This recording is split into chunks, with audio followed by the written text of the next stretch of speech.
What's up, comic book junkies? Mike Smith, old man, here in Night Tiger Comics. We're in the comic book room. It's late at night. I just watched a lot of your comments on my latest Saturday morning comic show, and I'm like, man, I want to make these guys a Hump Day video. So here it is. We're going to just look at some cool comics for the middle of the week, and hope you're doing all right. Let's go.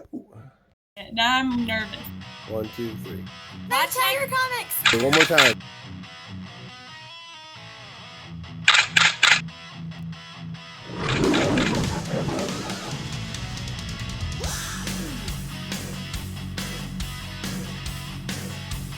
Two, three. Watch Night Tiger Comics! Oh, perfect. I say it's crazy. Man, it's so tough to make you guys a video because every time I pull out some books, I just like, I got to show this one, I got to show that one before I know it. I got stacks and stacks, way too much to show, even in a half hour. All right, we're starting out with a Red Dragon issue. One of my favorite books in my collection. Man, this thing's low grade. I've read this like 2 or 3 times, and it's just a great cover.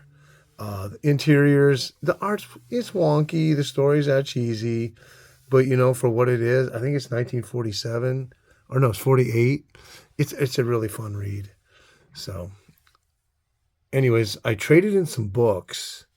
I had a binder full of the first Nightfall issues running up to issue, 497 or whatever, where his back it's broken. These were all never read issues. My cousin gave them to me. I mean, they're 9/8. They don't look like they've ever been read. This one's signed by, who's this signed by? Doug Munch. So here's a certificate. It's number 1313. I decided to keep this because of, this, and it's got the signature. And like I said, these are high grade. It's a nice Kelly Jones cover. And I looked at some of them, like, should I keep them or not? And even the Breaking of the Bat issue, I thought about keeping, even though I have another one. But I looked inside, and I'm sorry, but Jim Apparel's art at the time was really bad. And I'm like, nah, I don't want this. Here's another great Kelly Jones cover. The art in here is not too bad. Let me look inside. I mean, it's Jim Apparel. At this time, his art was just really horrible, not detailed at all, and it seems rushed. So, and not very dynamic. I mean, look at that kick and hit. It's terrible. But I like Kelly Jones. He's got this great style. So I kept those two. Traded in those with some other low-grade books that I've been pulling out as a Mylar. And actually, I thought I'd get about $20, and they gave me 30. So it was great. So what did I get? So I got a bag of current Mylars, and then I picked up these 2 issues for $5 a piece. This is probably around a 7.0 copy. It's Blitzkrieg #1, written by Rob Kinnear and drawn by Rick Estrada. And on a scale of 1 to 10, I'm giving it a 4. The art was just not good. It was very loose, penciling, and not dynamic at all. The writing was there was no characterization, no depth to the story, a lot of cliche dialogue. And they had a nice little blurb in there on how the creators got together to come up with this idea of writing from the point of the enemy, but they never really characterized the enemy to make them feel human. It was, like I said, it was all cliche dialogue, and it was not very good. The best part of this book, and hopefully I'll show it here because I did download a couple pictures, is the ads. So you had the Vincent Price ad of the shrunken heads. Great ad. I remember these as a kid, and these were all the rage. And then you had Jim's pack, something, just a cool Kirby ad. And I don't think I ever owned any of the action figures, but definitely the ads were the best of here. And also the battle album at the back with a little information on the Anteater warplane from Germany's warplane. Really cool. So give that. Overall, this issue's probably a 4. But I did read it, and I just like having the #1 issue. And then I read this. Bob Haney on art. Jim Aparo. Now, Jim Aparo's art in here, you just want to stare at every panel. It is so detailed. The story's so good. There's so many subplots to it. Characterization. The Joker. I don't think they used him enough in here, but what they did use was really good. And there was just so many elements to the story. I'm surprised they were able to fit it all in. And I'm telling you, at this time, Jim Aparo, it was like a Neil Adams. You want to just stare at every panel. I give this a 9. On this, when you're looking at every panel, you're like, you couldn't wait to just get through the story because it was just not that good. So I got those two, $5 a piece. Both of them, I think, from 1975. Yeah. All right, let's look at oh no, I also picked up this one. So I got this from another store for $12. Neil Adams cover. It's a wraparound cover. But this is full of origin stories from all these great Golden Age heroes. Two Superman stories and great Golden Age, early Golden Age Dr. Fate, Red Tornado, Spectre. So I can't wait to read this one. This is probably up next on my read list. This is DC's 100-page spectacular. What is it? 1972, I think. Yes, 1972. You got Dr. Fate, Hawkman, Black Condor, Starman. You got all the great artists: Lou Fine, Jack Burnley, Bernard Bailey, Lou Fine again, Sheldon Moldoff, Howard Sherman, Al Pacino. So just the classics. I don't have the Batman one. Every time I see it, people want $50 for it, and I just don't want to pay that. All right, so we got some cool Golden Age. We got some other stuff in here. Here we have a Centaur comic from 1940. Great cover. Just nostalgic. They only produced comics for 2.5 years. I think it was from the middle of 39 to the end of 42, I think. And I read this. Really cool stories. It's such a unique character. It was such a great time in comics. I mean, this is right in the heyday of the comic book history when comics basically were only like 2 years old as a form of media. So great book. I remember reading. I remember having so much fun. I broke this out of a slab, and it was a 1.5. But heck yeah, it was well worth it. Carl Berger's art in here, so and Bill Everett. Bill Everett, creator of Submariner. Carl Berger's creator of the Human Torch. Okay, let me throw in some Silver Age. We got a Kurt Swan cover here with the classic holding of a dead character. So this predates the Crisis Supergirl cover, but one of the better Kurt Swan covers. And it was always something about either Superman was getting killed, Lois Lane was getting killed. Yes, it's true, Lana. I killed Lois Lane. This is number 102. This is 1970. Yep. So when it's 15 cents, it's 1970. 15 cents price didn't last too long on comic books. It went from 12 to 15 to 20 pretty quickly. So here we from 1967, and this one actually features Catwoman inside. Lois Lane, Superman's girlfriend. He's paying her off with the hush money. So I tricked Lois into thinking I'm her blackmailer. Nice low grade, but I like reading these. I really, really enjoy reading Lois Lane's. It's just something about the character and the dynamic relationship that she has with a superhero. You find that nowhere else in comic book history. You got the Jimmy Olsen relationship, and then you have the Lois Lane. I would have liked to see more like Marvel explore female relationships with wives and stuff, like in solo series. The the Wasp, Janet Pym relationship throughout the Bronze Age and the Copper was really good. I enjoyed that. Let's show one more Lois here because we got Batman on the cover. I love courtroom scenes in the Silver Age covers. This is February 1970, number 99.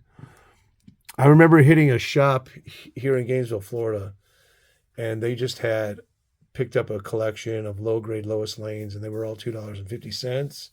And I bought every single one of them. Here, this one has, what's her name? Lori Lamaris. So you got Lumra, Lania, Lila, Laurel, all the girls I loved with the initials LL. But Superman, they belong in the past. A great Kurt Swan there of Lois. She looks really sexy on that cover. Let's take a look at that. Forgetting to bring the camera closer. Dang, we're at 10 minutes already. But yeah, it's a great Kurt Swan, man. Come on, you're stepping it up. All right, I hope you guys are doing well. You know what? I just looked at a lot of the comments from the Saturday show. And man, you guys, I kind of get a little overwhelmed having to put out videos. Not that I don't like doing it because there's so much going on.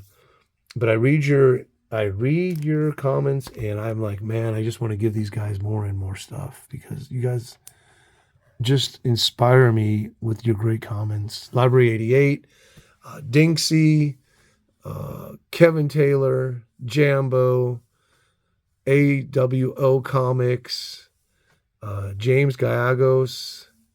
Trying to remember, I can't remember everybody's name. Oh man, who else? Glenn Smith,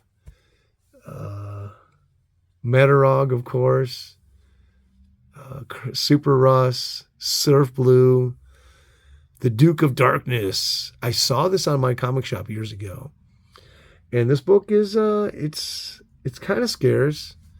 But it looked like such a nice copy. Now, it does have a water staining on the cover, but you can't tell because of the black cover. So it looks high grade. And usually people will ask about what I paid for this for a lot lower grade looking copies. And the art in here is incredible. And what did I pay for this? So I paid, after shipping and tax, $158. But guys, I have to show you the art in here. And as far as I know, the Duke of Darkness appeared in 2 issues. So, you know, you can see there's a little bit of staining. I don't know if you can pick it up. It's not bad. I could probably lighten it up with ultraviolet light. But other than that, this book is like in really decent shape. Look at that cover. Look at that splash page. Look at the colors on that. So if I didn't mention you in as a subscriber and your great comments, I'll try to make a list later. I've been meaning to do that because you guys are so awesome. Look at the art in here. And guys, it smells incredible. I have to tell you, when I was reading that Brave and Bold, the smell just was wafting up from the book as I read it. It was such a great experience. That's not cool. But yeah, this art, really great. And look at that. It's a pretty nice copy for $150. And you know, my mindset is when I pay up for these books, like they're never leaving my possession. So I'm going to enjoy their pleasure for decades. And when did I buy this? It doesn't have a date on it. Dang it. Oh, yeah. So I bought this almost 5 years ago. And it's one of the staples of my collection. So I'll pay up for something like that. Now, I've been able to buy comic books. The wife's requested that I don't buy anything for a while. And I've been doing pretty good. This is from 1950. This is a Canadian reprint interiors of Blue Beetle, but just a unique title, Zoot, and a very scarce book. I think I've seen 2 of them since this one and one more since I bought it. And I paid up for this. I think I bought this for myself for my birthday. A big Golden Age Blue Beetle fan I am. So, and I thought, what a unique piece to have in my collection. And I'm always looking to have these odd, crazy, unique stuff that's really hard to find, because that's how I like to define my collection.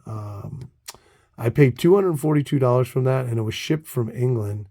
I think the shipping was like $25. So I did read this. I can't remember the story.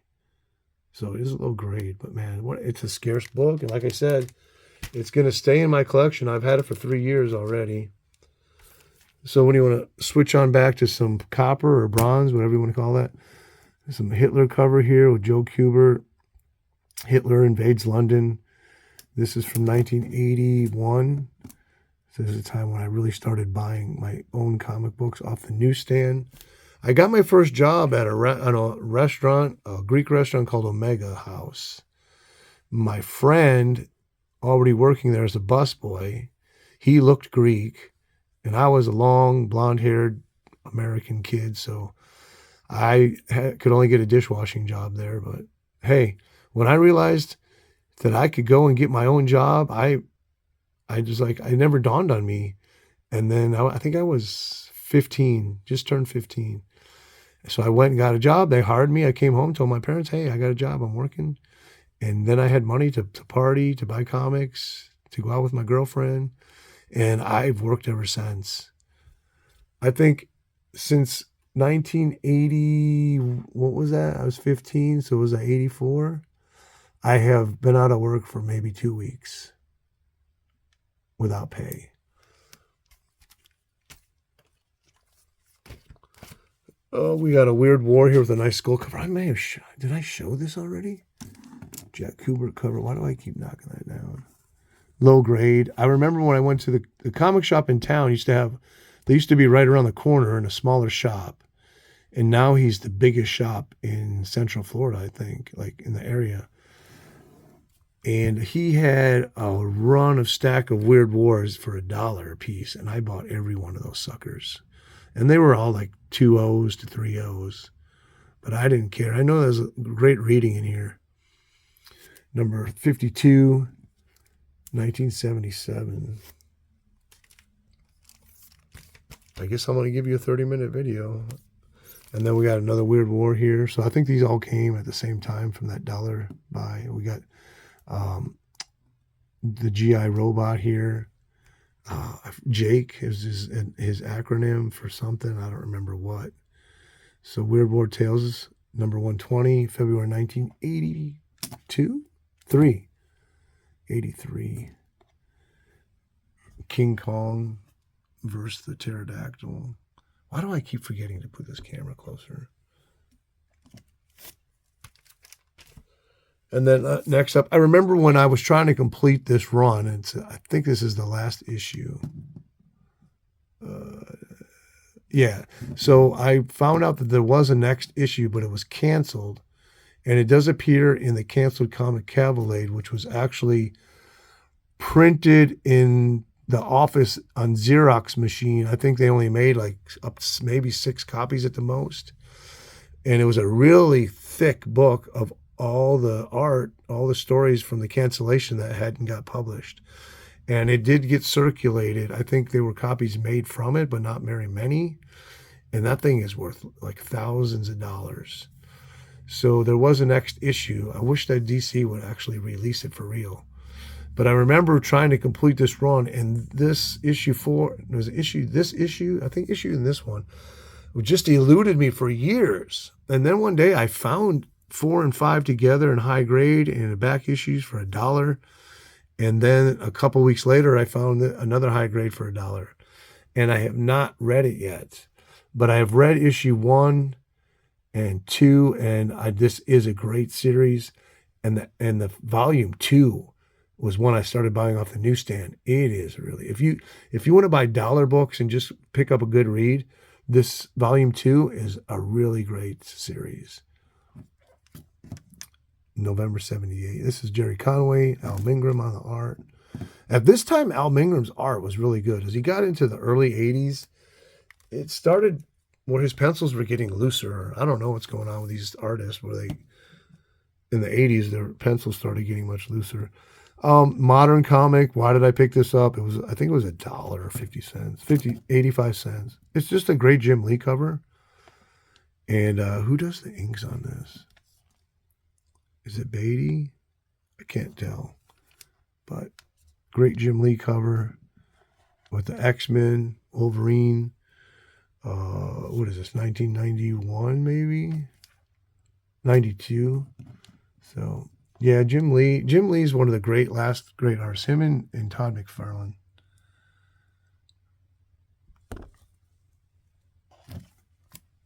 All right, so we go back to some Golden Age. It's another one of those books, like I tell you.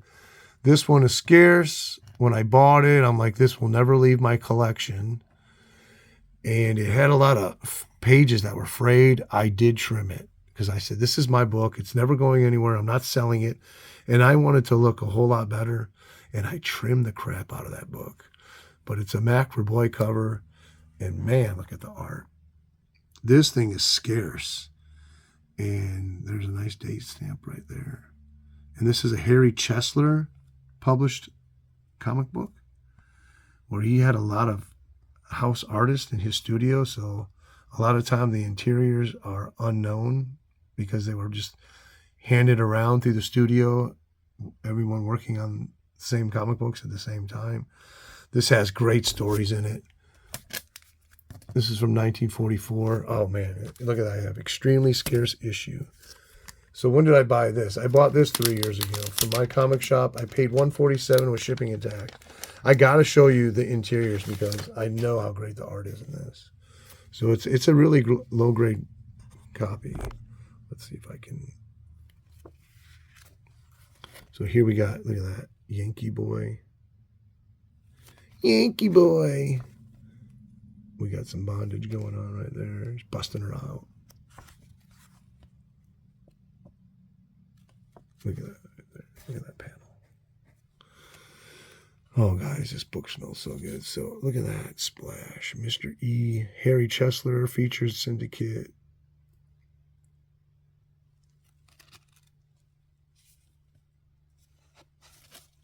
Look at that skull right there. What is this? Ooh, look at that. Another great panel right there. Another great panel right there. Yeah, this book is cool, man.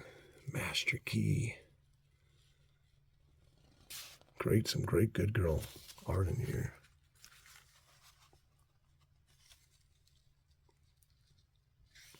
The Nazis are kidnapping her. Lucky Cyclone. Lucky Coin. Smoke. What else? Oh yeah, check out that panel. This is Dynamic Man, I think. Yeah, look at that splash page, man. Wow. So I'm telling you, it's worth paying up for books like this. Guys, don't sell your books. Find those unique, odd, special books. Instead of buying a lot of little stuff, save up some money. Buy a big book. Search. This is what I do. I haven't done it in a while because I don't have the money anymore. But search eBay. Just put in Golden Age Comics. Put in the year 1945, and then just go and search every page until you find something unique at a nice price.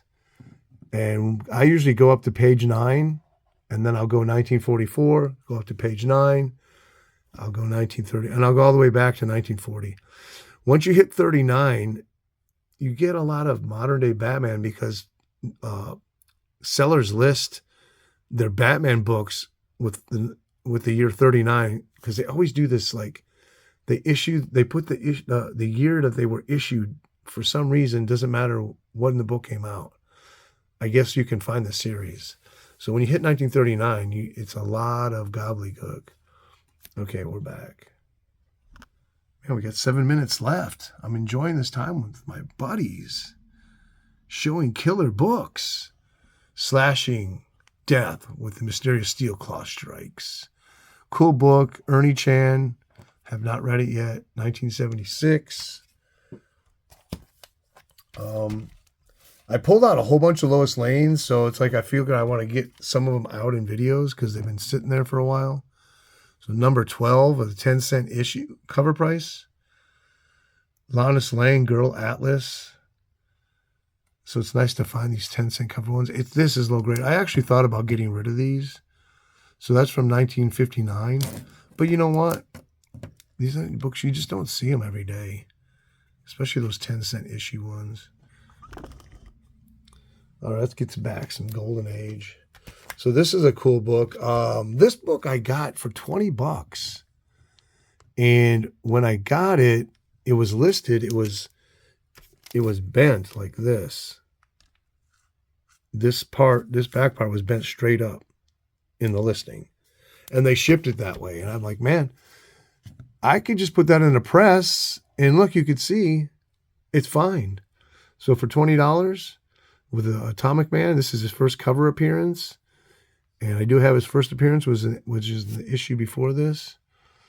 And this is from 1946. I don't think I've ever even read this one yet. So cool. Another unique piece in my collection. It's low grade. I paid $20. Found it on eBay. Hey, I don't remember what year I bought that. It would be nice to know. But next up, another. I showed these all in a short. And I usually show these frequently, like once a year. Another unique book. I think there's 2 or 3 out there, but it's a one-shot. What a great title. 1945. And it's, from what I can tell in my research, this is the first Gil Kane cover that I can find. So really cool. I remember reading this. Great story. Great superhero, the Wizard. Great cover. Yeah, it's low grade. I don't remember what I paid for this, but it's a Gerber 7, so that means it's pretty scarce. But again, unique, odd for my collection, and it's never going anywhere. And I just watched a video on a gentleman who sold his entire collection. They were interviewing him on the Gold Bonds and something Gods or something. And he said, oh, I don't want my family to have to deal with this because it's going to be too much for them if I pass away or something happens to me. And, you know, to each his own. For me, I want to enjoy my life. I've had a lot of tragedy in my childhood, and these comic books bring me a lot of therapy. And the thing is, I just want to have fun in my life, collect. I don't want to worry about having to get rid of them, having to sell them. How am I going to do it? Am I going to grade some? That's stress and that's work.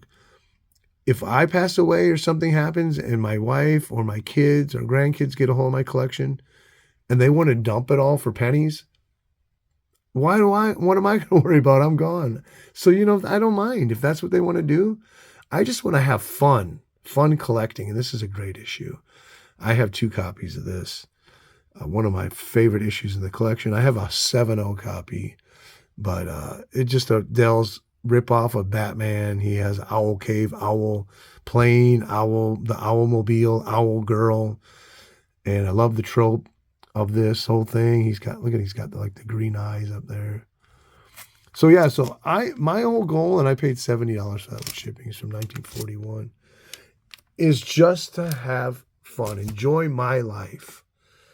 You know, I had kids when I was younger, and so now the kids are grown, they got grandkids, and I'm still pretty young, and I can enjoy life, and I am.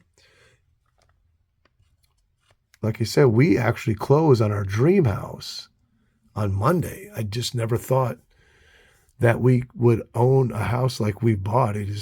We got a great deal. We got a half of market price. And it is a gorgeous house. It's half of it's underground. It's got a loft. It's got cathedral ceilings, a fireplace. It's got stone. The whole front is in stone. It's almost like in a wooded area. Our church is next door. And so me and my wife are so excited to start this next chapter of our life.